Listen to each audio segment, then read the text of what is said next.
Себеби мына алдыда келаткан саясий иштер жөнүндө айткым келет да. Биз уйгурчулар 89-тан бери жүрүп, 16 жылдын ичинде 3-4 жолу жогорку кеңешке депутаттар шайлабык. 3-4 жолу шаардык кеңешке депутаттарды шайлабык. Убагында колдон келген жок, өткөрө алган жокпуз өзүбүздүн жигиттерибиз.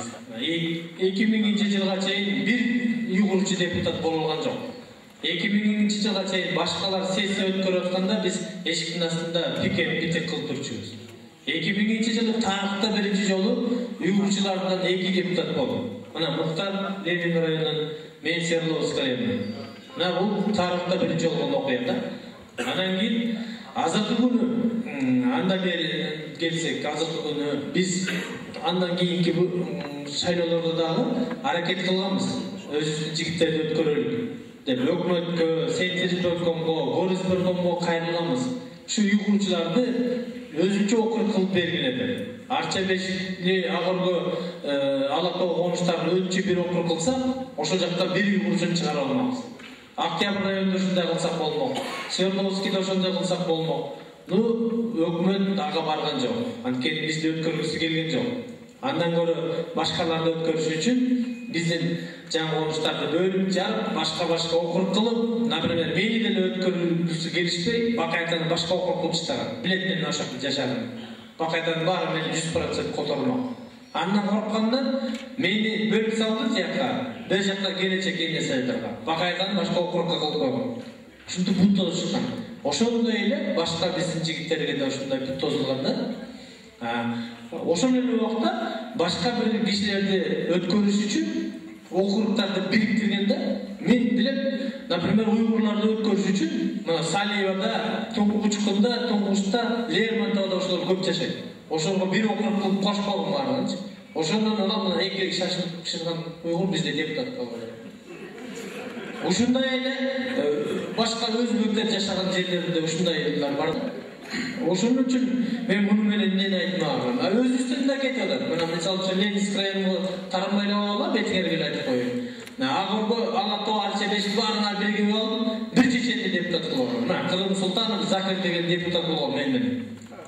Силер 100% кыргызсыңар. Бир чеченди колдоп койдуңар. Силер Чечнястан баары депутат болуп көргүлөчү эмесе көрөйүн. Чечен силер депутат кылмак, тияка тойлет тазалап коймоктор. Мен ошону силерге айткым келет да.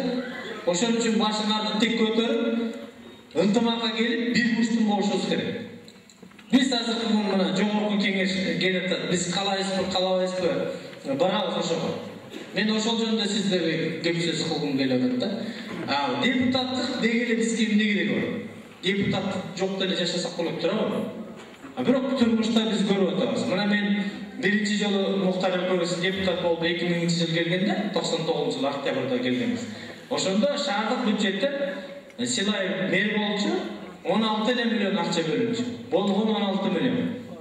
Мына азыркы күндө 200 миллион шаардык бюджеттен, мамлекеттик бюджеттен 300 миллион бөлүндү. Эмне үчүн? Мына биздин депутаттар силердин жардамыңар менен буга чейин канча жолу митинг кылып жүрүп, акчаны бөлдүрүп алды. Мына өткөндө жогорку кеңештин депутаттары бюджетти карады.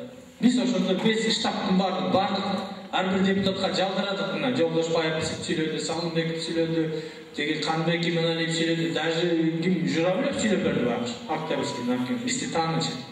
Мына ошолорго барып жалдырадык, алар сүйлөп берди. Мен муну менен эмнени айтмакмын? Баягы өз армиясы жок мамлекет башка бирөөнүн армиясына жалдырайт дейт. Biz özümüzün deputatımız yok, biz ошон үчүн сагалап тигилерге бардык жалдырап. Айтып коюңузчу биздин вопросту. Биздин маселени көтөрүп коюңузчу деп. Суу свет жөнүндө айтып коюңузчу, жаңы конуштар жөнүндө айтып коюңузчу деп. Буга чейин шаардык кеңеште дагы, жогорку кеңеште дагы бир киши дагы уйгурчулардын маселесин көтөргөн эмес. Көтөрбөйт да. Азыр билесиңер, жогорку кеңеште кимдер отурат? Жалаң байлар отурат. Муну коркпой үрпөй эле айтышыбыз керек. Кээ округтарда атасынын баласына передавать этип атат. 3 жылдан бери уже менчиктештирип алган округтар бар керек болсо. Анан кийин биз ушуну жоюш үчүн биз буга чейин дагы айталам. Биз өкмөткө, жогорку кеңешке өзүнчө округ шайлап бергиле деп кайрылганбыз. Bizden korkman. Bular ötüp ketсе, bizde жөн жашатпайт деп туруп, биз жанагындай бөлүп алган жогорку кеңеш. Азыр бизге ушундай мүмкүнчүлүк турат алдыбызда. Биздин элибиз ынтымактуу болсо. Биз жогорку кеңешке, мына мен эсептеп чыктым, жогорку кеңешке өткөрүш үчүн 135.000 голос алышыбыз керек, жана 5% барьерден өтүш үчүн. 135 голосты алсак, 5 депутат уйгурчу болот. Мунун үчүн ынтымак керек, биримдик керек. Мынакей, bizde azır 41.000 участок var. 41.000 участок, аял менен эле күйөөсүн эсептегиле 82.000 киши бар. Ынтымак болсо, биримдик болсо керек. Анан кийин ошонун 10 бала деп элеп, 2ден эле бала кошуп коюп, 160.000 кишибиз бар. 160.000 только Бишкекте. Ошол 250.000 элибиздин ата-энебиз, биздин тамырыбыз айылдар. Барыстын ата-энелерибиз, бир туугандарыбыз, инилерибиз, туугандарыбыз жашайт айылдарда. Ошолорго да айтыш керек. Ай, сентерге барсаңар этажный үйдө киргизбайлар, кирлери киргизбейт.